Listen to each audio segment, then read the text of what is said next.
গত 16 তারিখে রবিবার সারাদিন পরে রাতের বেলা রাত 2:30-এর দিকে বাঘটা আমার দোকানের ভিতরে ঢুকে। দোকানে ছিলাম আমি, আমার ছোটো ভাই ছিল, আমার একটা ফ্রেন্ড ছিল, কাপড় গুছাইতেছিলাম। বাঘটা তখন ঢুকে র্যাকের ভিতরে ঢুকার পরে গ্লাসটা লাগিয়ে দিয়ে পরে আটক করি আমরা। একটা বড় বস্তার ভিতরে ঢুকে তারপরে বাসায় নিয়ে আসি বাঘটা।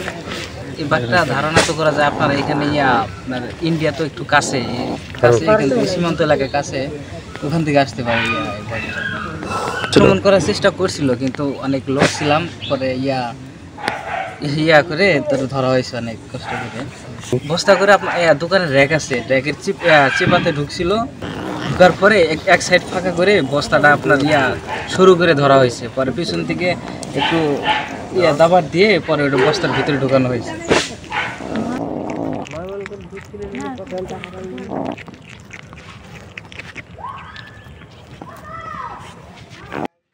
প্রতিবারই এই মিটিং এর টাইম দিয়ে ভাগসান পেট থেকে একটু পানি খায় না, পানি খাবোই।